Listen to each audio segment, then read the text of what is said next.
Ouvrons notre Bible au livre de 2 Samuel 4. 2 Samuel 4. Mauvaise solution pour une bonne fin. Mauvaise solution pour une bonne fin. 2 Samuel 4, versets 1 à 2. 2 Samuel 4, versets 1 à 2. 1 à 7, verset 1 à 7. Ish-Bosheth assassiné. Ish-Bosheth avait perdu son homme fort, Abner, qu'il avait fait roi pour remplacer son père Saul.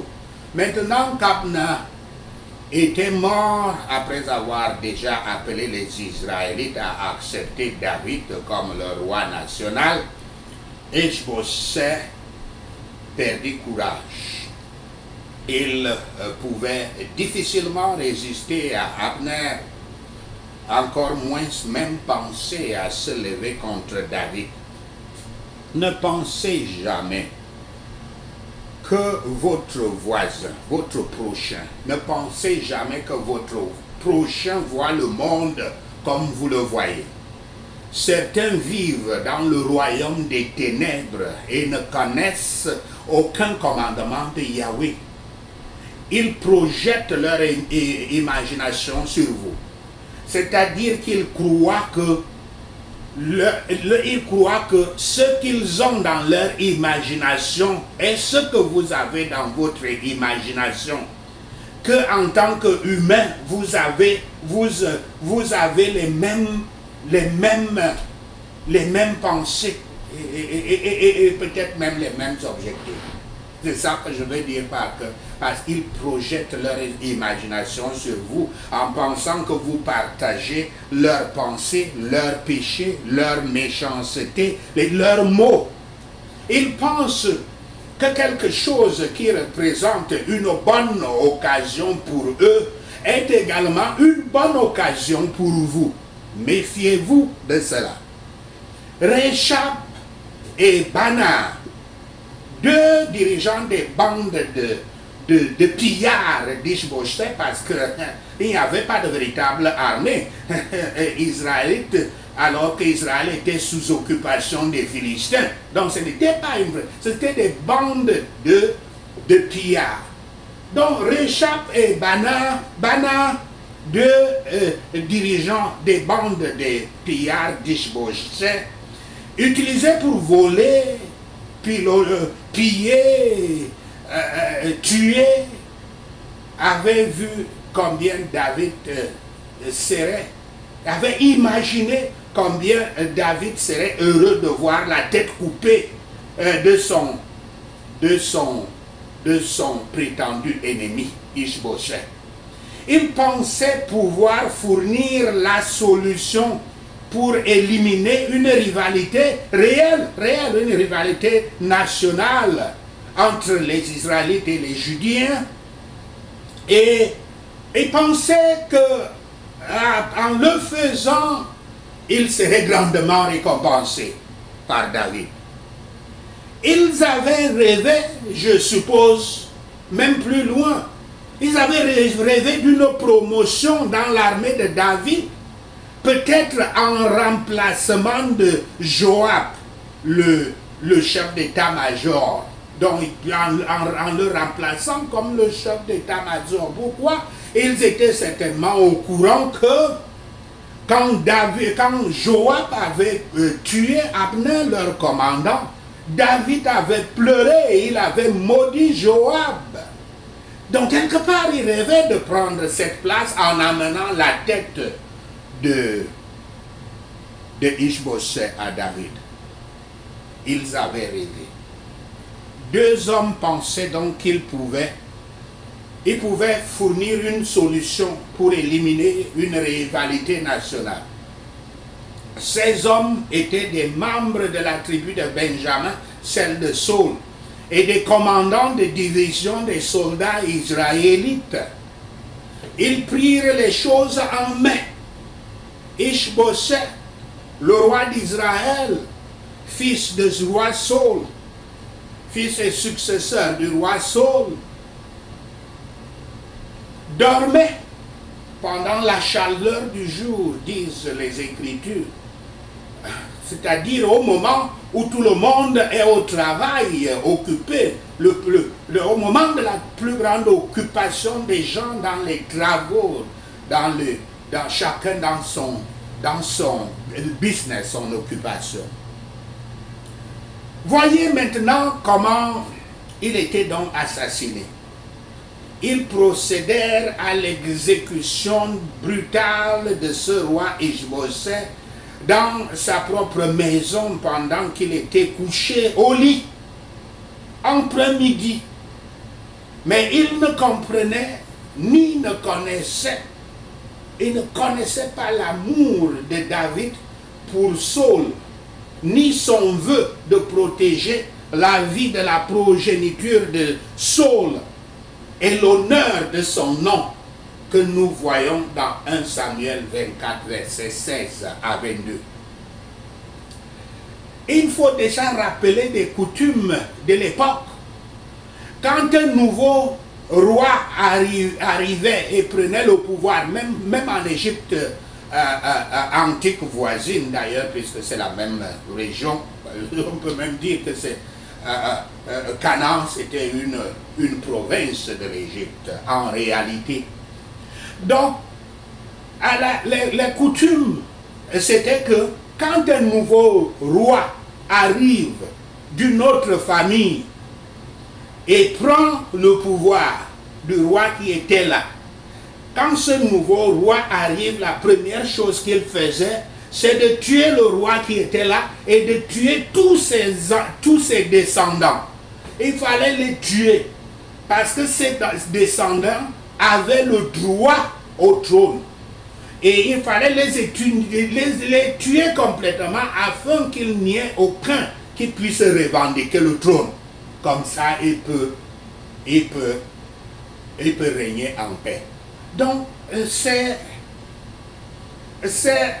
pillards, ces soldats, qui étaient des commandants de l'armée de Ishbosheth, si on l'appelle ainsi, c'est ça qu'ils avaient en tête.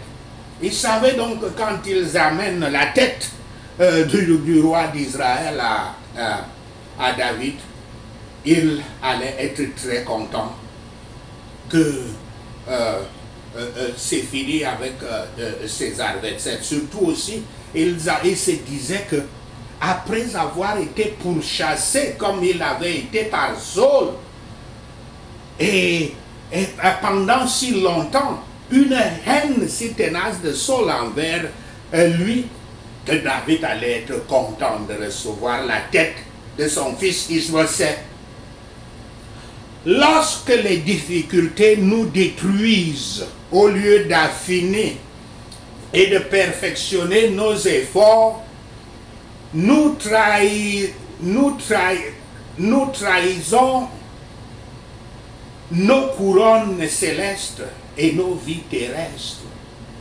N'aimez pas le sommeil, ou alors vous pouvez finir dans la pauvreté et la ruine. L'âme au repos est une proie facile pour le destructeur. Ceci s'applique au niveau spirituel. La pire des choses, c'est de vous permettre un sommeil spirituel. Parce que dans ce cas-là, vous êtes la proie de l'ennemi, le diable qui rôde toujours autour. Nous ne savons pas quand et où la mort nous rencontrera. Lorsque nous allons nous coucher, nous allons dormir, nous ne sommes pas sûrs que nous ne dormirons pas du sommeil de la mort. Avant de nous réveiller, nous ne savons pas non plus de quelle main le coup de la mort peut venir. Je vous rappelle que le coup de la mort peut venir de votre propre famille. Ça peut être votre frère, votre soeur, même votre père, votre mère, votre épouse ou votre époux, vos oncles, les gens de la même famille. Pour ce cas-ci, c'était les gens en qui le roi Ishbosheth faisait confiance. C'est pour ça qu'ils étaient et ils étaient faciles pour eux, ils pouvaient se promener dans le palais et entrer dans la chambre du roi en toute confiance. Notre Seigneur Yahshua Christ, savez-vous où, avant qu'on le tue en Jérusalem sur la croix, qui sont ceux qui voulaient le tuer d'une manière la plus horrible? Ce sont les gens de sa propre ville d'origine, sa propre ville d'origine en Galilée. La ville s'appelle Nazareth. Il avait prêché, il leur avait prêché l'évangile. Ils avaient tellement douté qu'ils prirent notre Seigneur Yahshua, l'amenaient au-dessus d'une falaise et s'apprêtaient à le jeter en bas, afin que quand il tombe là-bas, ce ne soit qu'une bouillie de chair et d'eau et des eaux. Mais heureusement, notre Seigneur, miraculeusement, il s'était échappé, ils se sont retrouvés, ils ne le voyaient plus, ils cherchaient. C'était où? Son propre village de Nazareth. 2 Samuel 4, versets 8 à 12. Tout ceci, c'est pour dire que ne placez pas votre confiance en l'homme. Vous avez Dieu, mettez toute votre confiance en Dieu. 2 Samuel 4, versets 8 à 12, David met les meurtriers à mort. Une personne peut être heureuse d'obtenir ses justes souhaits, la réalisation de ses justes souhaits. Pourtant, il peut vraiment regretter les moyens par lesquels il les reçoit. Il reçoit cette réalisation. Il peut être désolé pour la mort d'une personne par laquelle il est ainsi gagnant, que ses souhaits sont exaucés. C'était le cas de David. Ces hommes avaient versé du sang innocent pour des motifs les plus bas. David avait réussi à se venger jusqu'ici. Dieu l'avait sauvé jusqu'ici. Donc, lui, David, n'était pas disposé à être redevable à quiconque pour aller l'asseoir au trône par des actes illégaux. Illégaux, c'est-à-dire illégal par rapport à la loi de Dieu, c'est-à-dire par des actes de péché. Yahweh l'avait aidé sur de nombreuses difficultés et de nombreux dangers. Par conséquent, il n'y avait pas un simple petit doute dans son cœur que Yahweh va toujours le délivrer de tout et que c'est Yahweh qui le prendra et le mettra au trône.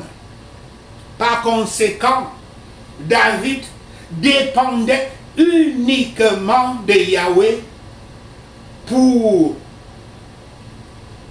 le couronner et Yahweh complétait son propre travail qu'il a commencé depuis qu'on l'avait oint comme roi étant tout petit et toutes les tribulations qu'il a travaillées qui faisaient que s'il était un homme d'un cœur faible comme la majorité d'entre nous, il aurait perdu espoir, il aurait perdu sa confiance en Dieu.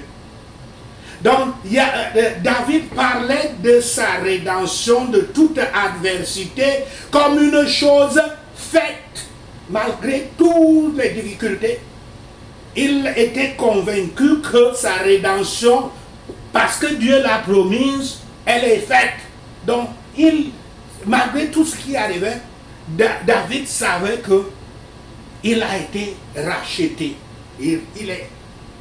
Pourtant, pendant qu'il croyait ainsi, beaucoup d'autres tempêtes étaient encore devant lui. Et il savait que beaucoup d'autres tempêtes viendraient. Quand il courait dans les déserts et consorts pour fuir Saul et consorts, il savait que parce que Dieu lui promet le trône, ça ne veut pas dire qu'il ne rencontrera pas de difficultés. Il se disait que d'autres difficultés viendront. Mais il savait que Yahweh qui l'avait délivré avant, le délivrera de toute difficulté. C'est cela la foi. Beaucoup d'entre nous ont la foi en Dieu. Quand quelque chose de bien, ils ont déjà perçu que quelque chose de bien arrive. Là, ils disent qu'ils ont la foi. La foi, c'est que vous croyez devant toutes les incertitudes qui sont même en train d'approcher. Et la foi est même plus forte encore quand vous êtes dans la souffrance. Parfois même sur un lit d'une maladie. Alors que Dieu vous promet votre couronne. Mais vous êtes là au lit. Et c'est là, quand vous êtes un homme de foi, que vous faites comme David et vous dites il va m'amener là-bas. S'il m'a sauvé jusqu'ici, il va aussi me sauver de cette maladie, de cette difficulté. C'est ça la foi. Sachez cela et le Seigneur Yahweh vous bénira. Prenons ces points de prière. Même lorsque je suis dépouillé de toutes mes armes, je ne dormirai pas, je resterai en Christ. Merci Seigneur, au nom de Yahshua le Messie, nous prions. Vous, ces amis peu amicaux, qui me proposent de mauvaises occasions, vous êtes des menteurs, je vous rejette tous, au nom de Yahshua. Vous, ces difficultés, me conduisant à trahir mes couronnes célestes et ma vie terrestre, vous ne m'éloignerez pas au nom de Yahshua. Père Yahweh, transforme mes difficultés en efforts parfaits au nom de Yahshua. Je m'efforce de ne pas finir dans la pauvreté et la ruine. Donc, je ne vais pas dormir dans la chaleur du jour, au nom de Yahshua. Je me tiens sur la parole de Dieu. Quand je frappe, il m'ouvrira, au nom de Yahshua le Messie, je prie. Père Yahweh, ne me laisse pas devenir une proie facile pour le destructeur. Sauve-moi des esprits de somnolence et de sommeil, au nom de Yahshua. Toi, cette main façonnée pour me frapper un coup mortel, assèche-toi et désintègre-toi au nom de Yahshua. Toute joie visant à obtenir mes justes souhaits par des moyens maléfiques, je te refuse au nom de Yahshua. Quiconque a versé du sang innocent pour me rendre heureux, Père Yahweh, frappe-le de ta main vengeresse au nom de Yahshua. Toutes pratiques illégales m'attirant quiconque comme mon aide pour le trône, je viens contre vous et je vous incendie au nom de Yahshua. Yahweh m'a aidé dans de nombreuses difficultés et de nombreux dangers. Je dépends de lui et je rejette les serviteurs mondains au nom de Yahshua. Peu importe les tribulations auxquelles je suis confronté, Yahweh achèvera son œuvre et me couvrira de sa gloire au nom de Yahshua. Yahweh qui m'a délivré de tous les ennuis me délivrera toujours au nom de Yahshua. Les orages devant moi vont reculer car ma rédemption de toute adversité est complète. Merci Seigneur, au nom de Yahshua le Messie, nous prions. Merci Seigneur d'avoir entendu nos prières. Merci Yahweh pour tes réponses à nos prières. Père, nous te rendons gloire, nous te louons, nous t'adorons. Nous bénissons ton Saint-Nom. Au nom de Yahshua le Messie, nous prions. Amen.